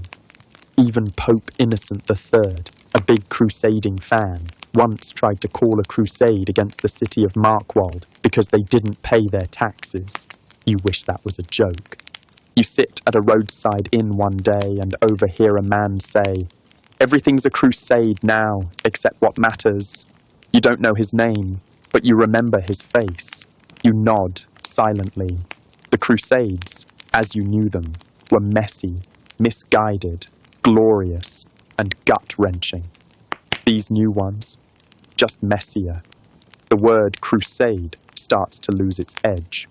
What was once a cry that shook cities and stirred kings now pops up on scrolls advertising regional tax enforcement or small-town heresy suppression. Somewhere along the way, the holiness got watered down with politics, and the zeal turned into bureaucracy. Still, it's hard to ignore just how enduring the idea becomes. You hear of crusades in places you've never even seen on a map. In Hungary, in Bohemia, even as far as Armenia and Ethiopia, kings and clerics invoke the language of crusade to rally their troops. Sometimes it's against real invaders, sometimes it's just an argument about who gets to wear the fancy hat. The Church, of course, is eager to approve any of these holy efforts, so long as they reinforce its authority. After all, it's an excellent tool, a sword disguised as a sermon. One of the strangest moments comes when Pope Urban V declares a crusade against the city of Florence. Florence, the art capital of Europe. At that time, their only war crimes involve making everyone else feel bad about their frescoes. Apparently, Florence had offended the papacy by supporting the wrong emperor. So, out come the Crusader crosses again. You imagine knights showing up expecting infidels, and instead finding a very annoyed painter named Filippo yelling about pigment prices. You get reports of crusading bands who don't even bother travelling to distant lands anymore. They roam Europe, looting under papal banners, and occasionally turning on their own patrons. One of them, called the Flagellants, wander around whipping themselves in public, claiming that physical pain will save Christendom. You once pass through a town just after they've left. Streets littered with broken glass, torn banners, and a donkey dressed in bishop's robes. You don't ask. Historians still debate whether these late-stage movements count as real crusades or just public meltdowns in fancy robes. You lean toward the latter. Then there's Nicopolis. In 1396, Europe tries one last hurrah, a crusade against the Ottoman Turks. They gather knights from France, Hungary, Germany, a real pan-European effort. It's the first time in decades that the old spirit seems to flicker again. The result? Disaster. The knights charge recklessly into the Ottoman lines at Nicopolis, convinced their chivalric valor will carry the day. Instead, they walk straight into an ambush. Thousands are captured or killed. Those who survive describe the Ottoman cavalry as everywhere at once, their arrows blotting out the sun. The French prisoners are executed in front of their Hungarian allies as a warning. You hear about it months later from a battered noble wearing a patched-up lion crest and an empty scabbard. He doesn't cry. He just drinks, and drinks, and drinks. But Europe isn't finished. In 1444, they try again. The Crusade of Varna, led by King Władysław of Poland and Hungary, backed by Pope Eugenius IV. There are speeches, blessings, the usual promises of eternal glory, and again, defeat. The Ottomans, under Sultan Murad II, crush the Crusaders. King Władysław is killed in battle. His head is said to have been mounted on a spike and paraded through the Ottoman camp. You think about that often, not because of the violence, but because it feels so familiar. A young king, full of idealism, charging into a world that no longer plays by the same rules. You've seen it too many times. The crusading idea is on life support by now. The fall of Constantinople in 1453 is the nail in the coffin. The Byzantine Empire, your once reluctant ally, is gone. The city becomes Istanbul, and the Ottomans are no longer a threat from afar. They're the new power, central, sophisticated, organized. Europe tries to stir itself one last time, but the spark is gone. There are crusades declared in name, but they feel hollow. Wars against Protestant factions, naval campaigns against the Ottomans.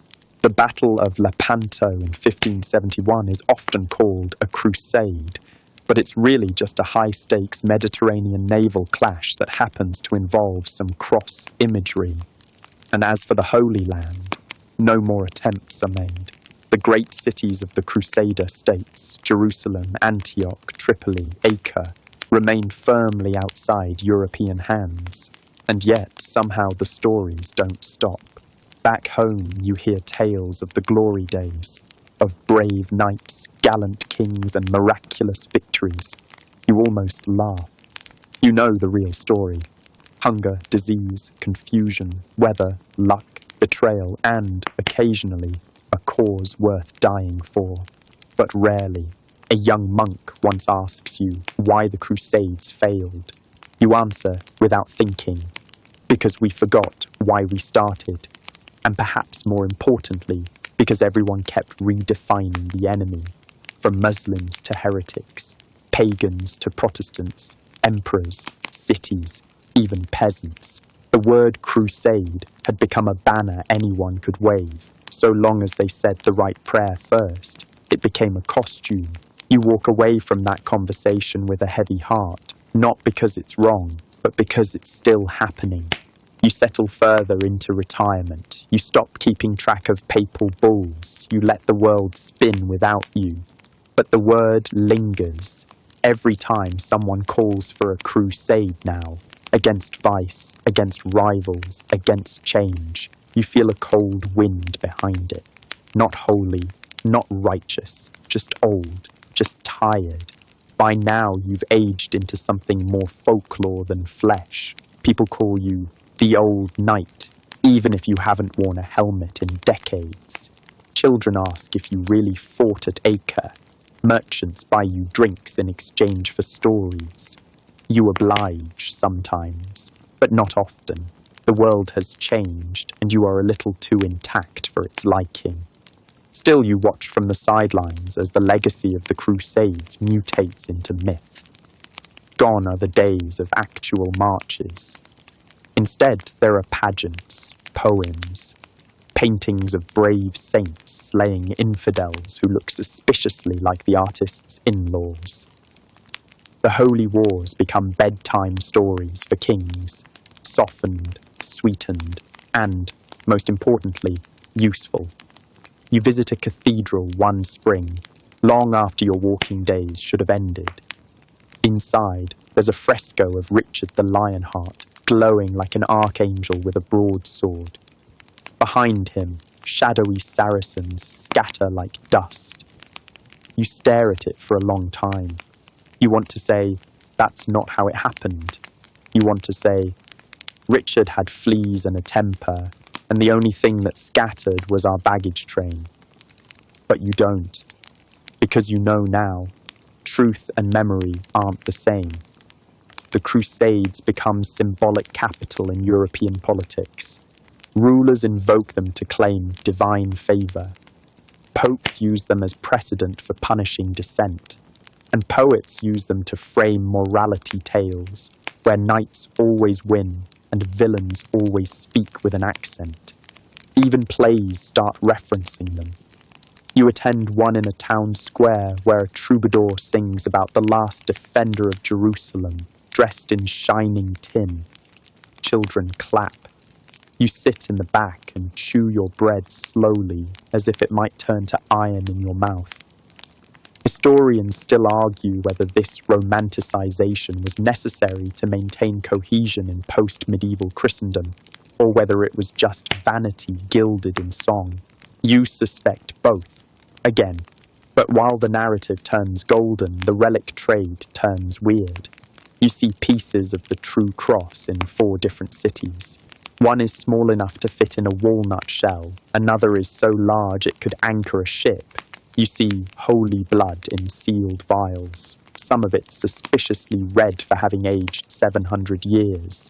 You hear of a church that claims to have Mary's veil, and another just 2 towns over claiming to have her other veil. You once joked to a young priest, if all the relics were real, Christ would have needed 6 arms and a shipping crate. He didn't laugh, but you think he wanted to. Pilgrimages never die out. Even if the Crusade estates are gone, pilgrims still flock to Jerusalem, now under Muslim control, but open to travellers so long as they behave. You meet one on the road back from Jaffa who says the dome of the rock shimmered like God's own lantern. He weeps while describing it. You envy him, not because he saw Jerusalem, but because he still sees it as something worth weeping for. By the early 1500s, the Protestant Reformation begins shaking Europe's spiritual scaffolding. You're barely holding on by this point, more cough than voice, but you notice the shift. Martin Luther, that German monk with a hammer, calls indulgences a scam and crusading a distraction from the true gospel. Others follow. The church fractures. The idea of a united Christendom, the foundation of the Crusades, is now cracked beyond repair. You hear that Luther even called the Crusades useless bloodshed. Part of you nods. Part of you wants to argue. Because, yes, they were misused, mismanaged, and soaked in irony. But you also remember the nights beside desert campfires when you and your fellow soldiers watched the stars and spoke of heaven. You remember the feeling, however naive, that you were part of something bigger than yourself. It's hard to let that go, but the Enlightenment doesn't care about your nostalgia. By the 1700s, scholars start dissecting the Crusades like corpses. They tally costs, question motives, challenge miracles. Voltaire mocks the idea of holy war.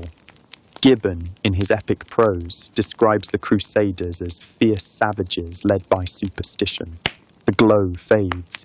Even in churches, the word crusade starts sounding dusty.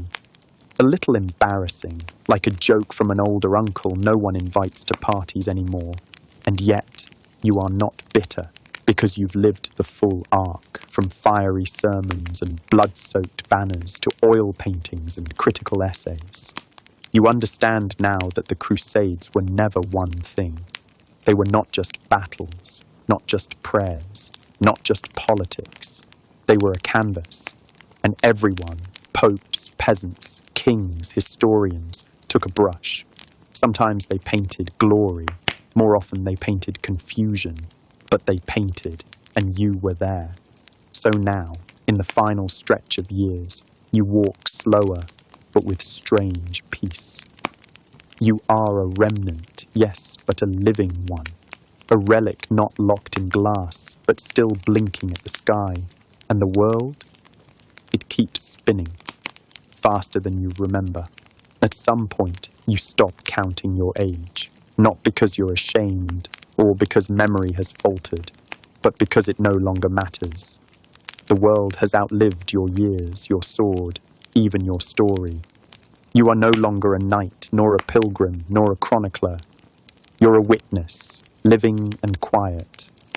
And as a witness, you notice the next twist in the tale of the Crusades. It begins with empire.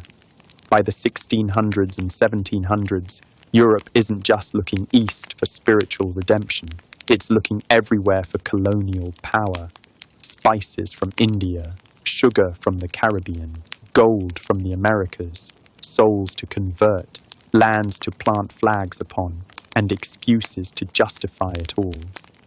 And guess what makes a convenient excuse? That's right, crusading rhetoric. You overhear a young Portuguese officer claim his campaign into Morocco is a righteous cause against the infidels. You glance at the silks in his wagon, the rifles glinting in the sun, the cannon aimed not at a castle, but a civilian port. Holy war? Number eight's business, wrapped in Latin hymns and old habits. The crusade, once a call to defend sacred soil, becomes a political costume, a branding tool. You visit a Jesuit mission once, deep in the hills of Aragon. The priests are kind, earnest. One asks if you ever fought in the Holy Land. You nod. He smiles like he's meeting a statue that speaks. But his sermons talk about a new kind of crusade, not against swords or sieges, but against ideas, against heresy, against unbelief. He speaks of crusading minds, of defending the faith from within. You sit in the back, chewing dried figs and trying not to sigh too loudly. Even in the 19th century, when your legs barely carry you, and the world is filled with trains and factories and men with moustaches who write in ink instead of iron, the word crusade refuses to die. Napoleon, of all people, spins his Egyptian campaign as a kind of resurrection of the crusader spirit. You hear a French soldier brag that they've retaken the East. You consider pointing out that they're mostly just looting libraries, but you let him have his moment. Historians still argue whether Napoleon was sincere or simply clever, whether he truly saw himself as a successor to Richard and Godfrey, or if he just liked the symbolism. Given what you've seen of emperors, you suspect the answer lies somewhere between delusion and marketing. And then there's Zionism, Pan-Islamism, nationalism, all movements that, in their own ways, repurpose old crusade imagery, not always consciously. But when people want to stir a sleeping public, few images are more potent than a cross on a red banner or a line about retaking a sacred city. You attend a lecture once. Don't ask how you slipped in, the students assumed you were the janitor, where a professor claims the Crusades were the birth of the Western civilizational identity. You cough loudly. The professor doesn't appreciate it. But you know what he means, because while the Crusades failed in most of their military goals, they succeeded in shaping how Europe thought about itself, us and them, civilized and other, a map divided by symbols instead of rivers. It wasn't just about land. It was about narrative, And narrative, unlike cities, doesn't burn easily. You see it in museums now. Curators speak in hushed tones about the Crusader period. They show rusted chainmail, broken swords, scratched helmets. To them, it's history. To you, it's memory. One day, in a town square outside Paris, you stumble across a bookstall. Among the romances and histories and religious tracts is a slim volume titled The Noble Age of the Crusades. You flip through it. Glossy illustrations, knights with perfect teeth, sunsets behind Gothic arches. Not a fly, famine, or dysentery outbreak in sight. It's beautiful.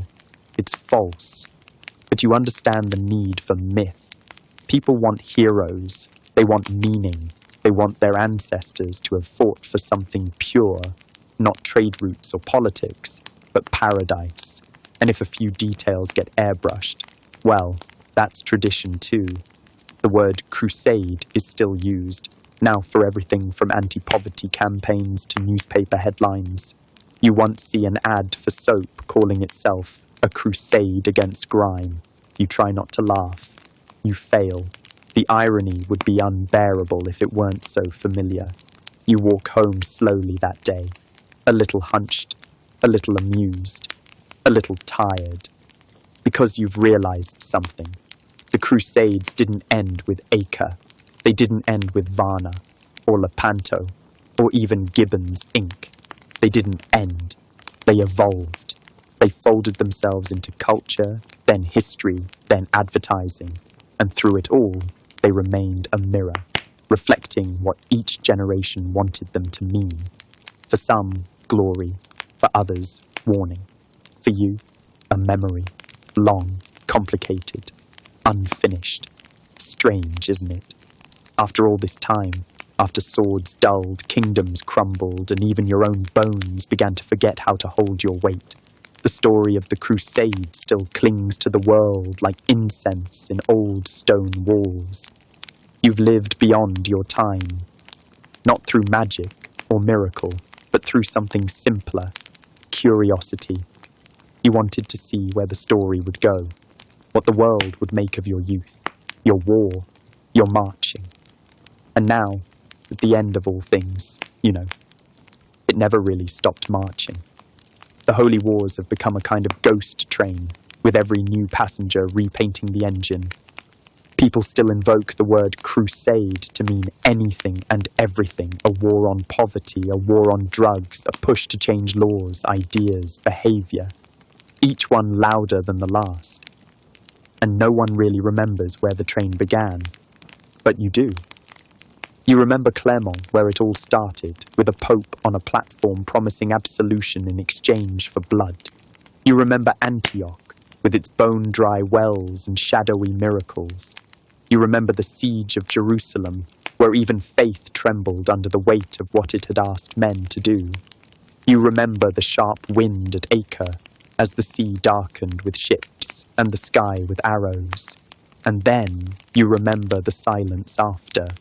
Now the world is filled with digital towers instead of stone ones. Banners wave on screens, not battlements. Crusades are declared with hashtags and headlines. Everyone's a warrior now, just without the mud and iron. Historians still argue whether the memory of the Crusades is more harmful than helpful, whether it fosters conflict or merely reflects it. But the way people cling to the idea suggests something deeper, a need to be part of a cosmic struggle, even if they have to invent one. You once overheard a teenager in London describing their favourite video game as a modern-day crusade. You couldn't decide whether to groan or chuckle. It makes you think, what if, one day, people forget entirely? What if the word crusade becomes so divorced from its roots that no one remembers the dust, the hunger, the hymns sung by dying men? You hope not. Because for all their horror, the Crusades also held truths, messy ones. That belief can drive people to greatness and madness. That unity can inspire miracles or massacres. That righteousness untempered by humility, devours everything in its path. It's a lesson worth preserving, so maybe you think that's your last purpose, not as a soldier, not even as a survivor, but as a witness. You begin to write, not for fame, not even for clarity, but for quiet, a long scroll, with ink so faded it looks like smoke. You don't embellish, you don't excuse, you just tell, you describe the crack of frozen armor in a mountain pass, the smell of myrrh in a captured chapel, the whimpering of a horse stabbed by a spear, and the knight who stayed with it until its last breath. You write the jokes too, the absurdities. The day you mistook a bishop's hat for a chicken coop, the French noble who claimed to see angels after drinking from a tainted well, the child who stole a relic thinking it was a snack. You write it all, because history, if it is to be useful at all, must be remembered in full, not just as triumph or tragedy, but as the vast, bizarre spectrum of humanity that it truly is. And one day, when your scroll is done, you fold it carefully and place it in a hollow behind your hearthstone. You don't care if it's found. You only care that it exists. And then, one night, when the rain taps gently on the roof and the fire has burned low, you lie back in your cot, listening to the wind whisper through the cracks in the wood. You are not afraid, because you have outlived kings, battles, and banners, and more importantly, you have understood them. Now breathe. Let the fires of war fade from your mind. Let the clatter of swords and the chanting of priests dissolve into the stillness around you. There is no call to arms here, no banners to raise, no gates to guard, only peace. You've walked a long, winding path, through deserts and cathedrals, over mountaintops and beside slow-moving rivers. You've sat with emperors and beggars, in silence and in song. And now, at last, you are home. The dust has settled. The torches have burned low. Even the echoes of the crusade, loud, brash, and world-changing, have softened into distant memory. Let your thoughts drift like smoke from an extinguished campfire. Let your breath slow. Let your limbs melt into the mattress, as if gravity has finally remembered how to hold you gently. There is nothing left to chase, no story left to finish, only rest. Outside, maybe there is a breeze. Maybe the leaves rustle in the dark. Maybe the stars still shine in the same constellations you once stared at beside ancient battlements. Maybe, somewhere, someone else is listening, winding down beside you. Let that comfort you, because here, in this moment, you are safe, you are still, you are heard. The crusade is over, the journey is complete, and now, sleep.